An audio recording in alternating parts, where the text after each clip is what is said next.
Meus amados, a paz do Senhor Jesus. Vou repetir, a paz do Senhor Jesus.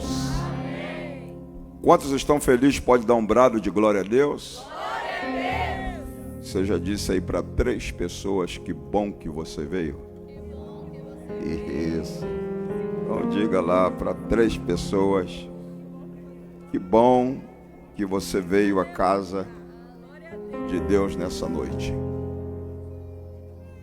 Eu queria agradecer mais uma vez, quero agradecer mais uma vez meu nobre, digníssimo amigo, pastor Alexandre Bernardino, que nós aprendemos a ter um carinho especial por ele, o amar e reverenciá-lo pelo lindo trabalho que está sendo feito neste lugar. Meus parabéns, igreja bonita, sabe adorar, um povo abençoado.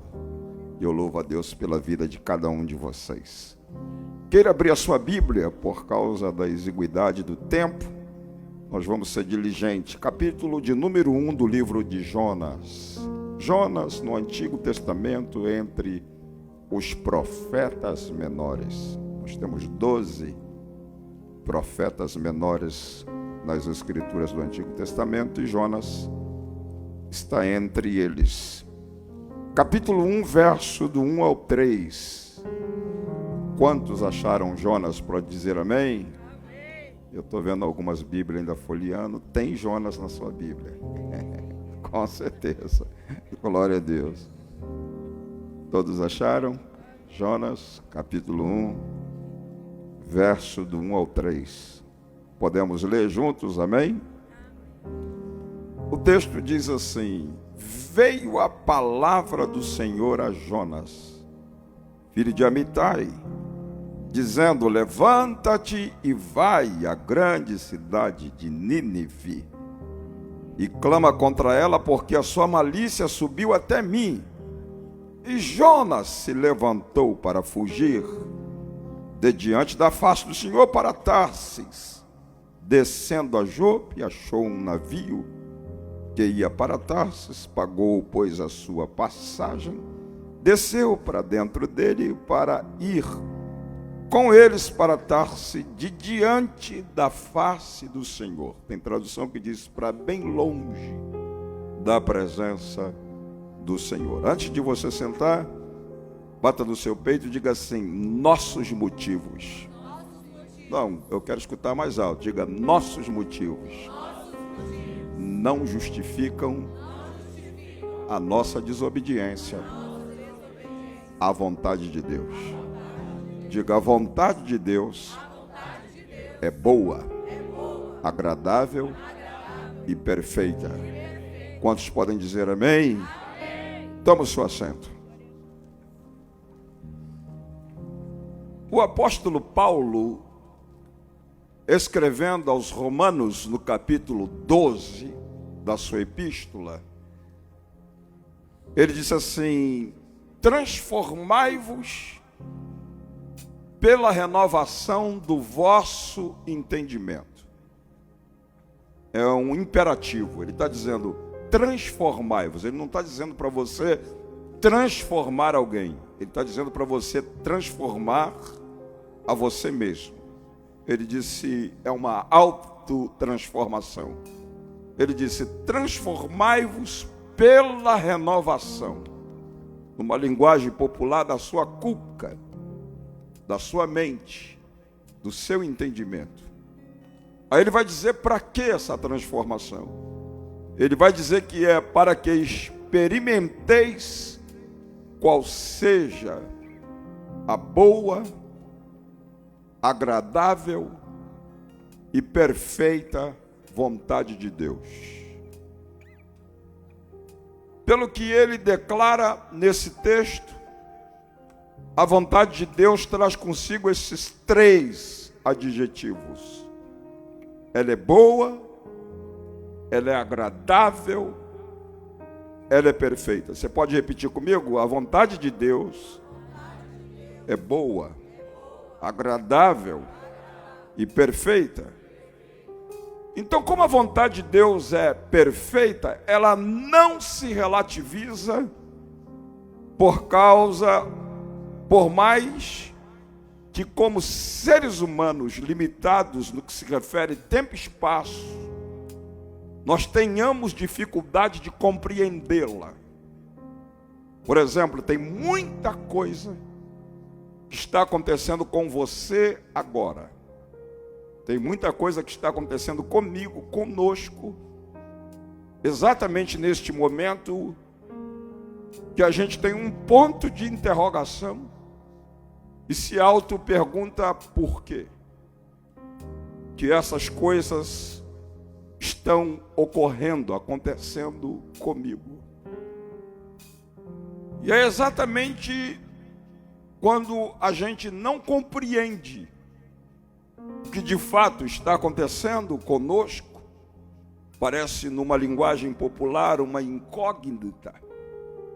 Você não sabe por que você está passando por determinadas circunstâncias. E é exatamente neste momento que nós temos a tendência de fazer da nossa vontade nosso próprio Deus. Há uma diferença entre estar no centro da vontade de Deus, que traz consigo essas três características. Ela é boa, agradável e perfeita. Ela não se relativiza de acordo com as circunstâncias.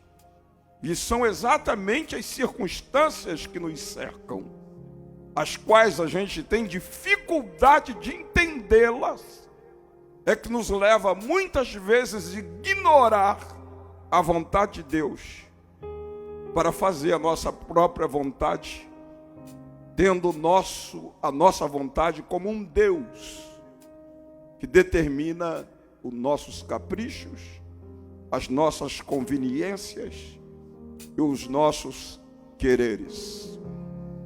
E o Jonas, esse profeta das Escrituras do Antigo Testamento, Jonas achou que podia desobedecer uma ordem de Deus baseado nos seus motivos pessoais. O texto no qual nós lemos nesta noite diz: veio a palavra do Senhor a Jonas, filho de Amitai, e a palavra veio dizendo assim: ô Jonas, levanta-te. Ele, pois não, Senhor. Ele se levantou. Aí Deus, levanta-te e vai à grande cidade de Nínive e clama contra ela, porque a sua malícia subiu até mim.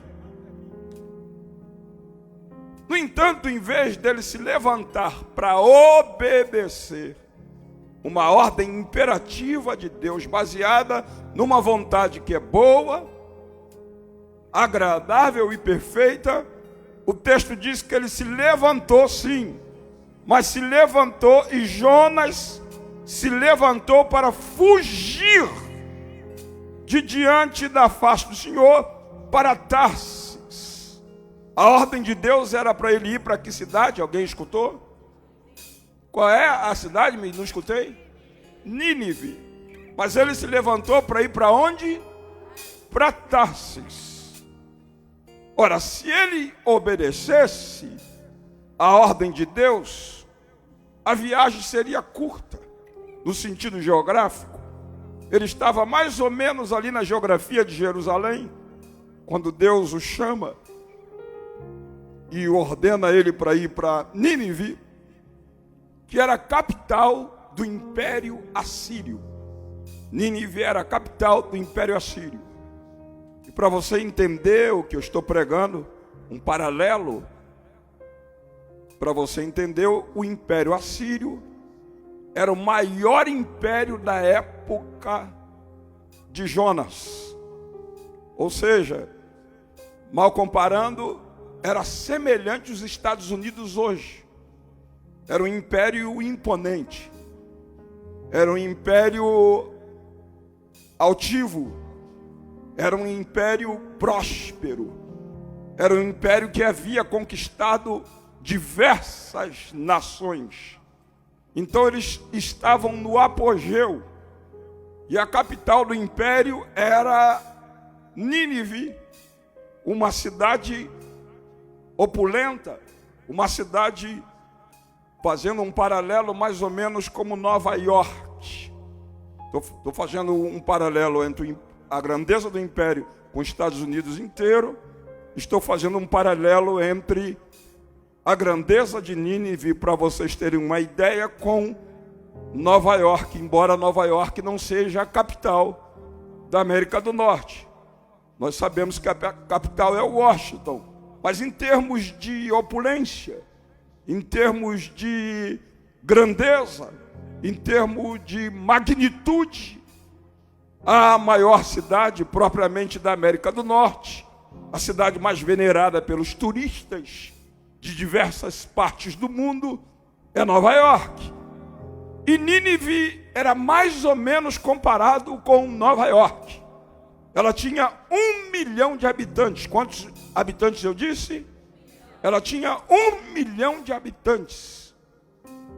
E como qualquer grande cidade, como Tóquio, como São Paulo, Rio de Janeiro, Nova York, como qualquer grande cidade, o índice de violência da cidade era extremamente alto.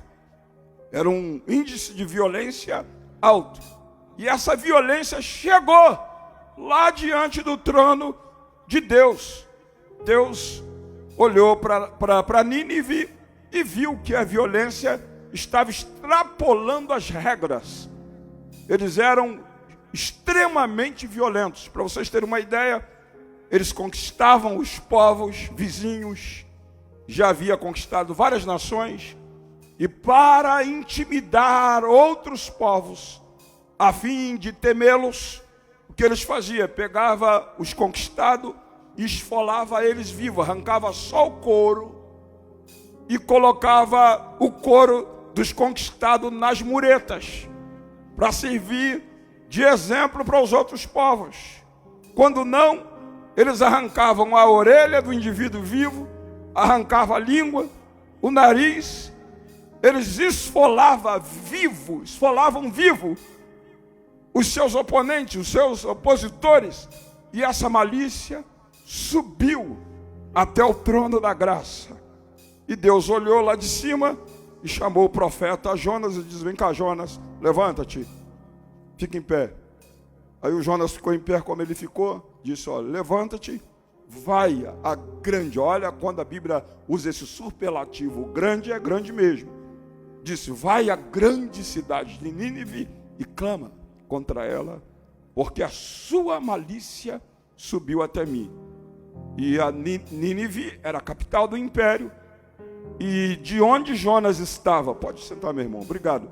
De onde Jonas estava, geograficamente em Israel, próximo de Jerusalém, até Nínive ele iria fazer apenas 900 quilômetros para atender a ordem de Deus. Quantos quilômetros eu disse que ele ia fazer? 900 quilômetros. Mas em vez dele se levantar para ir para Nínive em obediência à vontade de Deus, que é boa, que é agradável e perfeita, ele resolve se levantar para ir para onde? Para Tarsis. E sabe quantos quilômetros ele tinha que viajar para chegar em Tarsis? 4.000 quilômetros. Quantos quilômetros eu disse? 4.000 quilômetros. O caminho da desobediência é fácil, mas é mais longo. E ele resolve fazer uma viagem de 4.000 quilômetros. Daí você que já leu o livro de Jonas várias vezes, talvez você já o chamou de desobediente, já o depreciou, já o tratou com desdém, por causa deste ato insolene da parte dele de andar na contramão da vontade de Deus. Mas talvez você nunca avaliou, nunca parou para perguntar por que Jonas fez dos seus motivos, ou seja, por que Jonas se incompatibiliza com a vontade de Deus, em vez de fazer a vontade de Deus, faz da sua vontade o seu próprio Deus, para desobedecer uma vontade que é boa, agradável e perfeita. Aí nós vamos ver, em primeiro lugar, Jonas era profeta judeu. O que Jonas era? Eu quero que vocês me ajudem a pregar. Jonas era profeta o quê? Judeu. E ele está recebendo uma ordem atípica, de um caráter ímpar. Ou seja, no contexto do colégio profético, nenhum outro profeta houvera passado pela experiência que Jonas passou. Ou seja, Deus nunca havia tirado um profeta da geografia de Israel para atravessar a fronteira de Israel, para ir a uma nação gentílica ministrar a palavra. E pela primeira vez parece alguma voz assim estranha para Jonas. Deus diz assim: levanta-te e vai à grande cidade de Nínive, que é a capital do Império Assírio, e clama contra ela, que a sua malícia subiu até a mim, e você, já vou te dar o sermão pronto. Você não vai precisar sentar para preparar a mensagem. Eu já vou te dar o conteúdo da mensagem. Chega lá, você vai pregar para eles que dentro de 40 dias, quantos dias? Dentro de 40 dias eu vou subvertê-los. Eu vou riscá-los do mapa. Eu vou acabar com Nínive, porque a sua malícia subiu até mim. Aí Jonas tinha o primeiro motivo. Qual era o primeiro motivo? Ele era profeta o quê? Quem se lembra? Profeta judeu. Por uma questão de reputação profética. Ele diz assim: eu conheço o Deus que eu sirvo. O Deus que eu sirvo é benigno, longânimo, bondoso. E ele deixou escrito na palavra que eu estudo que aquele que se arrepende e deixa os seus pecados alcança misericórdia. Mas quem encobre as suas transgressões, ele disse que nunca prosperará. Agora, eu, um profeta judeu, vou cruzar a fronteira, vou pregar para o gentil, e a mensagem que eu vou pregar para eles é que dentro de 40 dias, Deus vai subvertê-los da face da terra. Aí eu vou lá, esse Deus longânimo, benigno, bondoso, que não consegue se controlar diante de um coração contrito e quebrantado, de um coração arrependido. Aí eu vou lá e prego para eles, eles se arrependem do pecado, da pecaminosidade deles. E aí Deus resolve voltar atrás e não aplicar o juízo em 40 dias. Quando eu voltar por meu ciclo de profeta, como estão os irmãos aqui, aí os meus contemporâneos de ministério profético, um deles era Eliseu, vai chegar para mim: ué, nós estamos aqui aguardando notícia da destruição de Nínive. Você foi lá e pregou que dentro de 40 dias ela seria subvertida. Ué, você voltou e Nínive está intacta. Do mesmo jeito quando você saiu daqui. Aí ele falou assim: e aí aonde vai ficar a minha reputação profética? Eu vou ficar mal classificado como falso profeta entre os meus colegas de ministério profético. E não foi isso? Olha o capítulo 4, por favor, abra a sua Bíblia no capítulo 4, no verso 2. Você vai ver ele reclamando para Deus que era por isso que ele havia desobedecido a voz de Deus. Capítulo 4, verso 2, o texto diz assim: e orou ao Senhor e disse: ah, Senhor. Depois que ele pregou, olha o que ele diz: ah, Senhor, não foi isso que eu disse, estando eu ainda na minha terra? Por isso me preveni, fugindo para Tarsis, pois sabia, o que ele disse? Sabia o quê?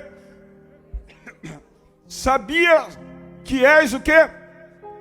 Deus bondoso e misericordioso, longânimo, grande em benignidade, e que te arrepende do mal. Eu já conhecia o teu caráter. Eu sabia que se eu prego e aquela gente se arrepende, tu iria voltar atrás do juízo que tu disseste que iria aplicar.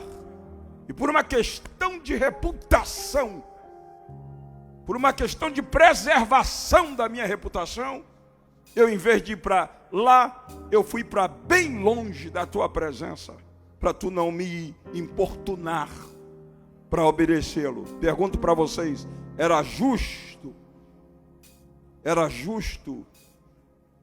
a atitude de Jonas, sim ou não? Por que vocês ficaram calados? Eu acho que era justo. Ninguém quer ser classificado como falso profeta. Sim ou não? Então ele estava preservando a sua reputação profética. Então era justo. Só que eu vim pregar para você, e eu queria que você repetisse, batesse no peito e disse: nossos motivos. Grita mais alto: nossos motivos não justificam a nossa desobediência à vontade de Deus. Por mais nobre, irmão, por mais relevante, por mais justo que seja o motivo que você tenha para desobedecer à vontade de Deus, o seu motivo não justifica a sua desobediência à vontade de Deus. Na minha família ocorreu um incidente gravíssimo lá no Rio de Janeiro. Uma sobrinha minha, uma irmã minha foi raptada. E os bandidos que a raptaram estupraram ela. Ela ficou uma semana desaparecida na mão dos bandidos, fazendo com ela o que bem entendia. E ela voltou depois de alguns meses, a gravidez apareceu. E quando a gravidez apareceu, os amigos do meu pai reuniram com ele e disseram: a gente banca o aborto. Você não vai criar um filho, uma filha ou um filho de aborto. E eles queriam pagar para o meu pai fazer o aborto na minha irmã. Mas meu pai, temente a Deus, que conhecia o mandamento: não matarás, o meu pai disse: eu não vou matar essa criança que está no ventre da minha filha, mesmo que ela foi gerada fruto de uma violência. E sabe o que aconteceu? Hoje, das sobrinhas que a gente tem na família, eu reputo que seja a melhor sobrinha. Temente a Deus, uma grande serva de Deus. Imagina se meu pai, baseado nos motivos que ele tinha, que era justificável, matasse aquela criança. Grita bem alto: nossos motivos não justificam nossa desobediência à vontade de Deus. Segundo motivo que Jonas tinha. Qual era o segundo motivo? O segundo motivo que ele tinha era o seu amor à pátria, o seu apreço pela sua nação. Ele era contemporâneo do profeta Eliseu. Qual o profeta que eu disse que ele era contemporâneo? O profeta Eliseu. Aí o profeta Eliseu, conversando com ele, disse assim: Jonas, eu recebi uma revelação. E aí ele disse: ô Eliseu, então me conta a revelação. E o Eliseu disse assim: eu vi Deus usando o império assírio para castigar a nossa nação, Israel. Aí o Jonas ficou em parafuso. Como assim? O império assírio é um império mais pecaminoso do que o nosso povo. Como é que Deus vai usar um povo mais pecaminoso do que o nosso para aplicar juízo sobre o nosso? Não, eu amo a minha pátria. Eu jamais vou aceitar que um povo estranho, ímpio, venha destruir o meu povo. Quando Deus disse: levanta-te, Jonas, e vai à grande cidade de Nínive, e clama contra ela, porque a sua malícia subiu até mim. E deu a mensagem dizendo: 40 dias, tu chega lá e avisa que eu vou subverter Nínive da face da terra. Jonas falou: o quê? Em vez de eu fazer uma viagem de 900 quilômetros para Nínive, eu vou aproveitar a fazer uma viagem de 4.000 quilômetros. Porque 4.000 quilômetros com meio de transporte da época iria levar mais de 40 dias. Aí ele falou: enquanto eu estou viajando, Deus mata os ninivitas e eu livro o meu povo de cair na mão dos ninivitas. Eu pergunto para você, era justo a atitude de Jonas ter amor pela sua pátria, sim ou não? Era justo. Mas bata no peito de novo e diga: nossos motivos, por mais justos que pareça, não justifica nossa desobediência à vontade de Deus. Diga para esse irmão que está do teu lado: obedecer é melhor do que sacrificar. Então ele tinha esse segundo motivo. Terceiro, para concluir os motivos que ele tinha. Terceiro motivo, ele pensou: os ninivitas costumam arrancar o couro dos seus opositores e colocar pendurado no muro. Quando não, eles arrancam a língua, arrancam a orelha, arrancam o nariz. Eles são de índole má, perversa, são abusivos em termos de violência. Eu vou lá e começo a pregar dizendo: ó, dentro de 40 dias, Deus vai subvertê-los. Aí eles olham para mim e dizem assim: antes dele matar a gente mata você primeiro. Por uma questão de preservação da vida, Jonas resolve ir para bem longe da presença de Deus. O motivo de Jonas agora é justo, sim ou não? Salvar a sua vida? Justo. Então os três motivos que Jonas tinha para se levantar e ir para bem longe da presença de Deus eram justos, eram justificáveis. No entanto, a vontade de Deus é boa. Hello, vou gritar de novo: a vontade de Deus é boa. A vontade de Deus é agradável. A vontade de Deus é perfeita. Mesmo que eu não a entenda, devido às minhas limitações, Jesus diz: o que eu faço agora, você não entende. Você só vai entender depois. E eu vou concluir, por causa da exiguidade do tempo e da ceia, falando para vocês o que ocorreu comigo. Primeiro, quando você desobedece a Deus, você causa tempestade na vida de quem não tem nada a ver com você. Jonas entrou no navio, os marinheiros estavam tranquilos, estavam acostumados a fazer aquele trajeto. Tranquilos.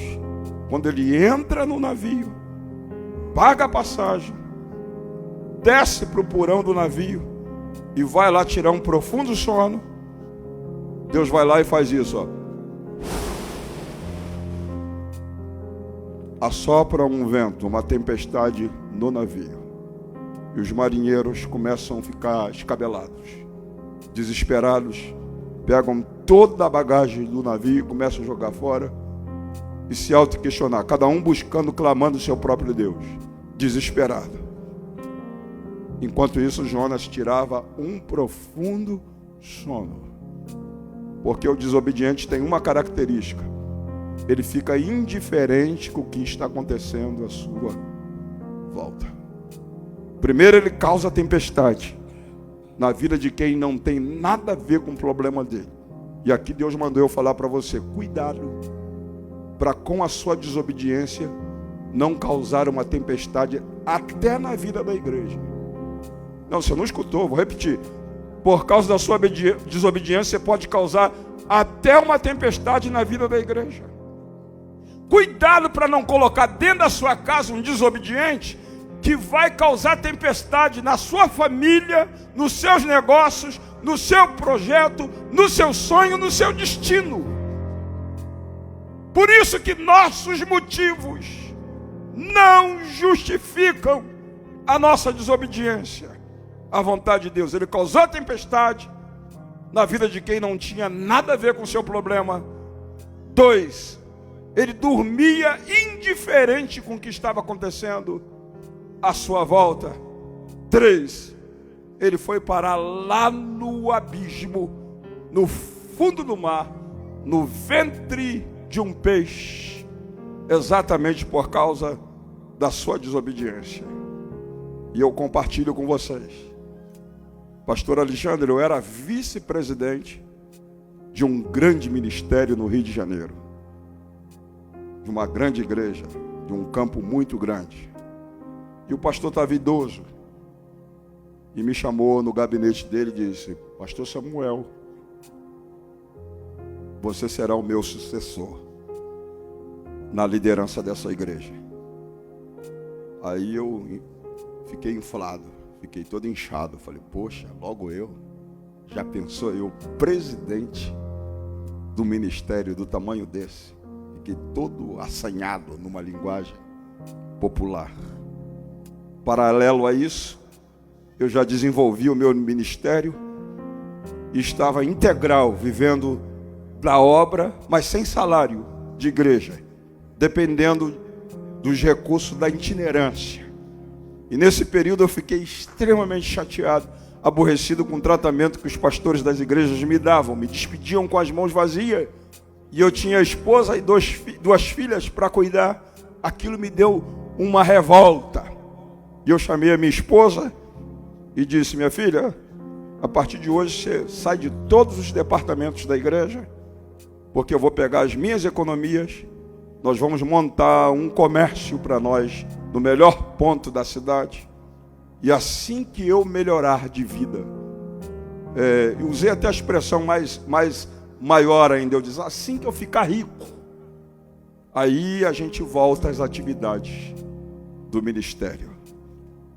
E aí tirei ela da igreja, abri uma loja no centro da cidade onde eu morava e comecei a trabalhar com roupa de grife, roupa de marcas, que era anunciada pela TV Globo na época, as roupas que eu trabalhava.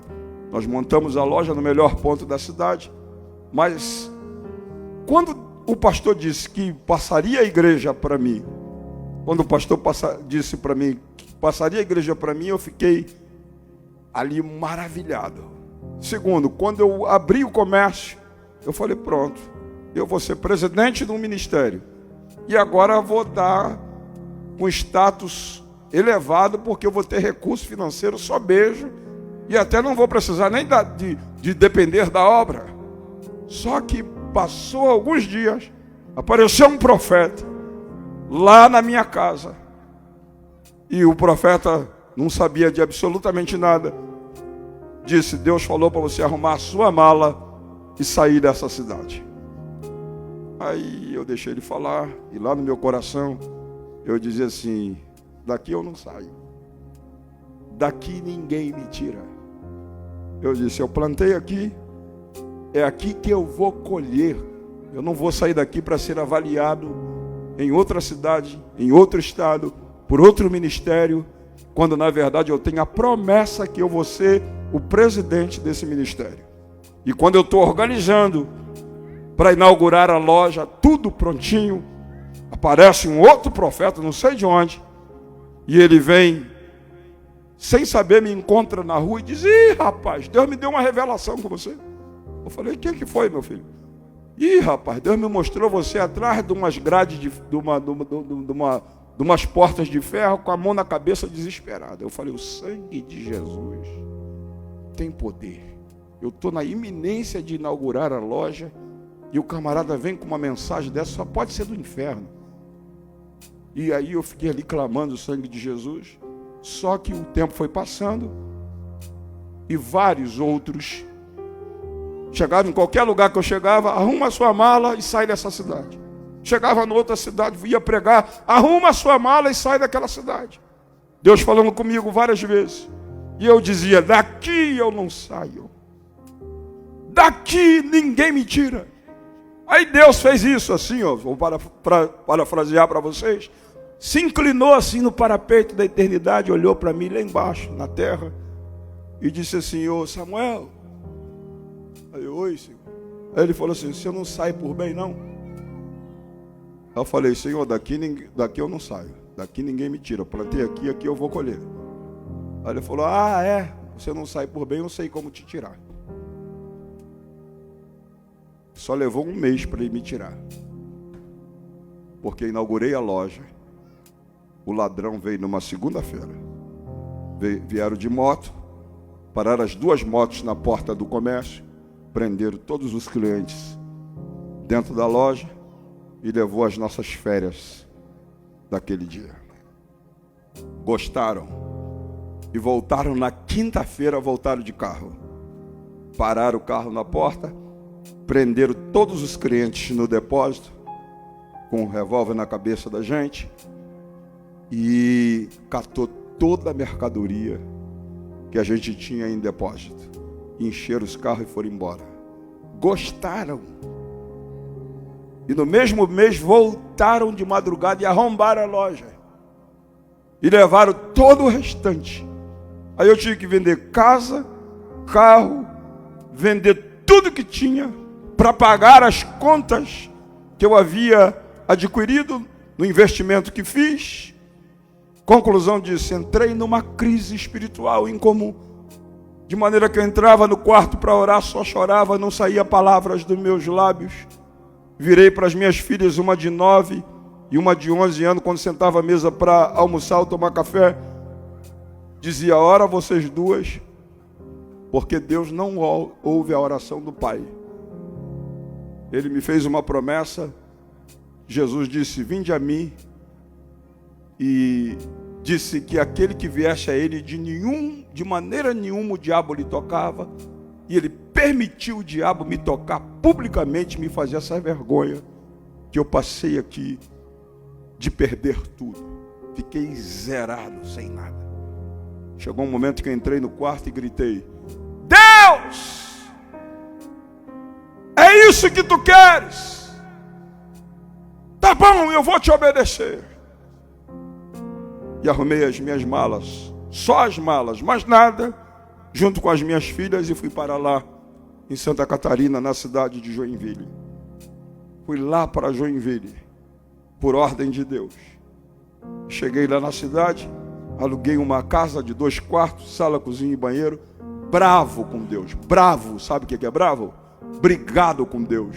Entrei na casa, abri a chave, entrei com as meninas, comprei um lençolzinho lá e um colchão, dormiu nós 4 juntos, agarrado, porque Joinville é frio, gelado, a gente dormiu nós 4 juntos. E aí eu disse, Deus, o Senhor me tirou do seio da minha família, o Senhor me tirou da igreja que eu fui diácono, presbítero, fui consagrado a pastor, tinha a promessa de ser o presidente do ministério. O Senhor me tirou tudo que eu tinha, não tenho mais nada agora. Eu aluguei essa casa, a casa está vazia, eu tenho 2 filhas, tenho uma esposa. Eu quero ver como é que o Senhor vai cuidar de nós aqui. Aí Deus riu. Que Deus é poderoso para fazer muito mais abundantemente, além daquilo que a gente pede ou pensa. Por isso que não vale a pena se incompatibilizar com a vontade dele. Repete comigo, a vontade de Deus é boa, é agradável, é perfeita. Diga para alguém que está do seu lado, mesmo que você não entenda, obedecer é melhor do que sacrificar. Eu não sei para quem eu estou pregando. Eu só sei que a palavra de Deus não volta vazia. Ela faz aquilo que lhe apraz. A palavra de Deus é lâmpada para os nossos pés, é luz para o nosso caminho. A palavra de Deus é como fogo, é como martelo que esmiuça a penha E a palavra de Deus diz que todos aqueles que andarem conforme essa regra estão debaixo de uma promessa: paz e misericórdia seja sobre eles e sobre o Israel de Deus. Então eu estou pregando para alguém aqui. Eu vou profetizar de novo, eu estou pregando para alguém aqui. Eu não sei em que área você está fazendo da sua vontade o seu próprio Deus, ignorando a vontade de Deus. Mas eu vim profetizar para você que os seus motivos não justificam a sua desobediência à vontade de Deus. Cheguei em Joinville, pastor Alexandre, 2 dias morando na casa vazia. No outro dia eu sentei do lado de fora do muro, botei um tijolinho, sentei lá. Não tinha nada dentro de casa para comer, casa vazia, sem móveis, sem nada. Sentei, passou um irmão na porta com a Bíblia debaixo do braço. O irmão passou, eu gritei para ele: a paz do Senhor, irmão. Aí ele pensou que eu estava debochando, porque era um vizinho novo. Ele voltou: ué, o senhor é crente? Eu falei: não apenas sou crente, mas sou um pastor. Ele falou: o senhor é um pastor? Eu falei: sim, sou um pastor. Ele falou: rapaz, eu estou indo para o rádio agora, fazer um programa de rádio. Já que o senhor é pastor, o senhor não quer ir lá dar uma palavra no meu programa? Eu falei: claro. Não tinha nada para fazer, estava ali na prova, estava ali quebrado como arroz de terceira. Aí eu levantei e segui ele e fui para o rádio. Cheguei lá, dei a palavra no programa do rádio. O diretor comercial da rádio escutou a mensagem e ligou para a rádio e disse para ele: quem é esse pastor que está pregando aí? Ele disse: isso é um vizinho, tem 2 dias que está morando na minha rua, e eu passei e convidei ele para vir no meu programa pregar. Aí o diretor disse assim: diga para ele não ir embora antes que eu chegue aí na rádio. Manda ele me esperar no escritório. E eu fui lá para o escritório dele e fiquei aguardando. Ele chegou e chorou na minha frente e disse: eu sou católico, praticante, mas tem 2 anos que eu estou rezando, pedindo a Deus para mandar ou um padre ou um pastor para essa cidade para ensinar a palavra. E na medida que eu te ouvi no rádio, desceu no meu coração que você é esse homem, e Deus ouviu a minha reza. E aí disse para mim: a partir de amanhã você tem um programa free, de graça, para você pregar a palavra de Deus nessa rádio. Aí o irmão que estava comigo disse: doutor, só que ele tem um problema. Aí ele falou: que problema que ele tem? Ele mora na minha rua, a casa dele está vazia, ele não tem nada. Ele é um missionário que chegou do Rio de Janeiro agora, chegou tem 2 dias. Aí ele pegou o microfone da rádio, entrou no ar, no programa dele, e falou: gente, tem um pastor da cidade do Rio de Janeiro, missionário, chegou tem 2 dias na cidade de Joinville, e eu preciso imobiliar a casa desse homem. Quando deu 3 horas da tarde, parou o caminhão na porta da minha casa. Móvel de quarto, móvel de sala, fogão, geladeira. Imobiliou a casa toda.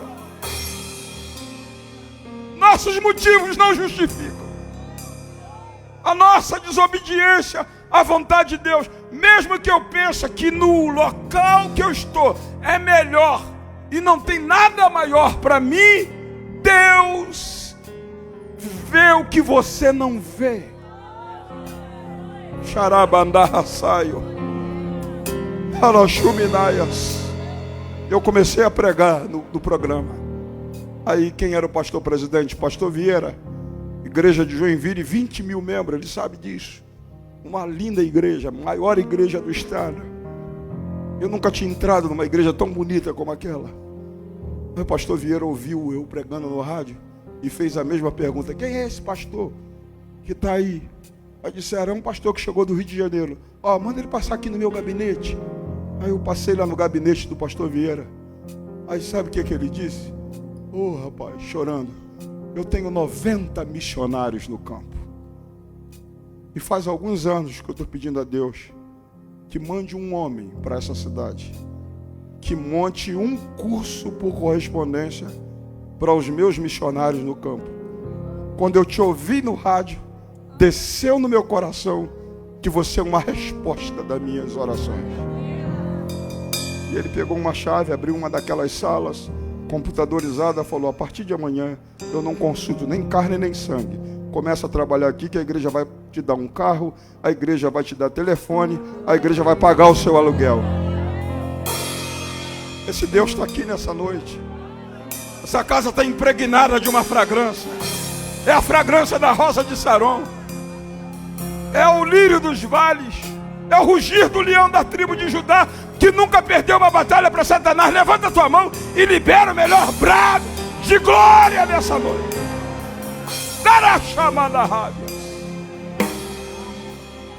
E eu termino dizendo que gato escaldado tem medo de água fria.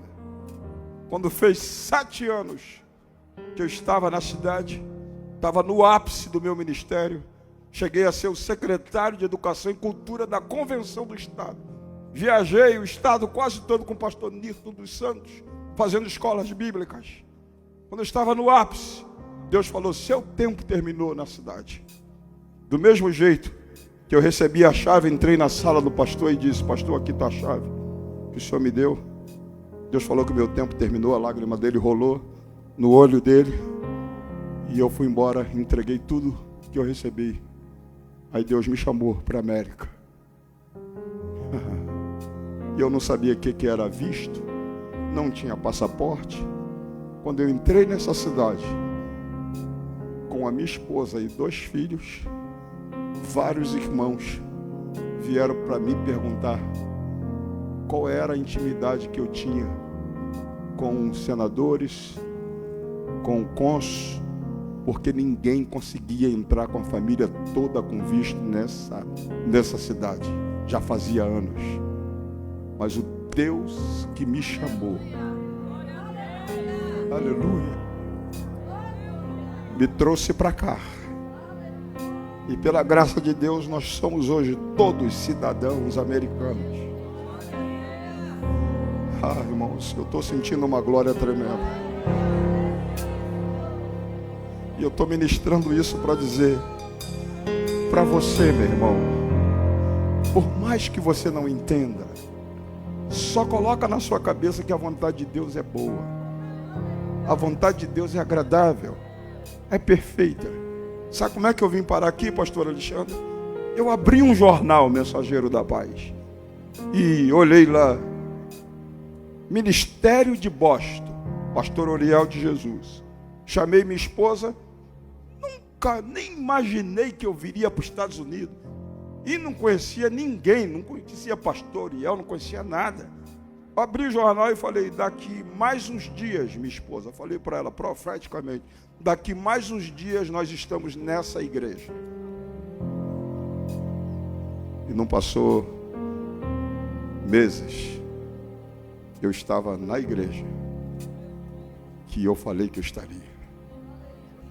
Mas aí você vai encontrar... Posso falar do livro, pastor? Eu escrevi esse livro aqui, estou fazendo o lançamento aqui para vocês hoje. Nossos motivos não justificam nossa desobediência à vontade de Deus. O que ocorreu comigo em Joinville, eu contei para vocês, mas vocês têm a ceia para celebrar, então eu não posso contar como é que eu cheguei aqui. O que aconteceu quando eu cheguei aqui? Cheguei aqui com 3 cartas de recomendação. Pastor Nirton dos Santos, Convenção do Estado, pastor Vieira, Igreja de Joinville, e endossada pelo pastor José Pimentel de Carvalho, Curitiba, que era amicíssimo do pastor Oriel. Falou para o pastor Oriel, ligou para o pastor Oriel e disse: recebe Samuel como se fosse meu filho. E eu vim aqui, preguei na igreja, ele me recebeu e contei para ele que Deus me chamou para cá. Quando eu contei para ele que Deus me chamou para cá, ele falou: vai ao Brasil, pega todas as suas coisas, a sua família e vem. que a igreja vai pagar o seu aluguel, a igreja vai te dar cobertura. Só falou. Eu cheguei aqui e a prova começou. Entendeu? Fingiu que não me conhecia. Está tudo aqui. Mas como Deus é fiel. Eu vou gritar de novo: Deus é fiel. Ele vela sobre a sua palavra para fazer cumprir. Aí, como disse Isaías, pode seu pai e a sua mãe te abandonar, mas ele não abandona um filho que ele ama. Não importa para onde Deus está te chamando nessa noite. Eu vou profetizar de novo. Não importa para onde Deus está te chamando nessa noite.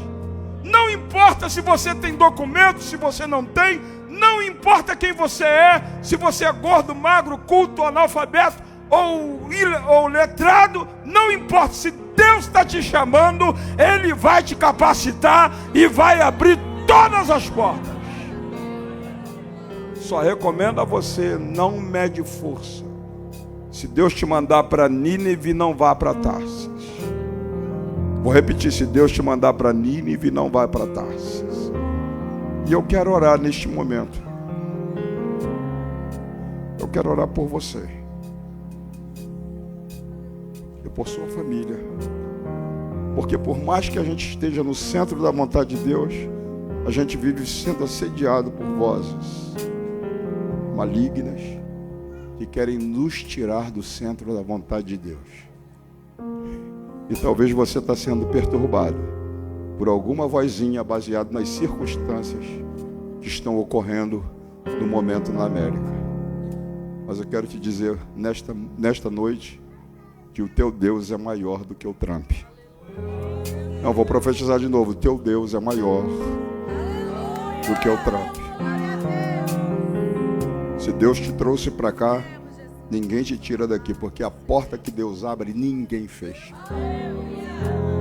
Então eu quero orar com temor e tremor, porque eu vejo uma nuvem de glória aqui pairada. Eu vejo uma nuvem. E Deus alcançou o coração de alguém. Alguém está dizendo: essa palavra era para mim essa noite. Chamando a raçoagem. Era baixo na base. Se essa palavra é para você, meu irmão. Eu me lembro que quando eu escrevi o livro, quando eu preguei essa palavra, Deus fez revolução na vida de muita gente. E aí Deus falou comigo: transforma essa mensagem num livro com seu testemunho, para que sirva para outras pessoas em diferentes partes do mundo. E eu transformei essa palavra nesse livro.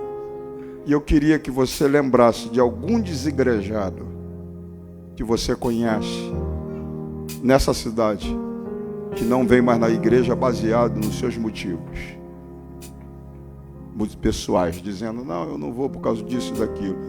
Dá um exemplar desse livro para ele, que você vai ver o que Deus vai fazer na vida dele através da instrumentalidade da sua vida. Eu quero orar por todas as famílias que estão aqui, porque eu tenho certeza porque que Deus me deu essa mensagem nessa noite.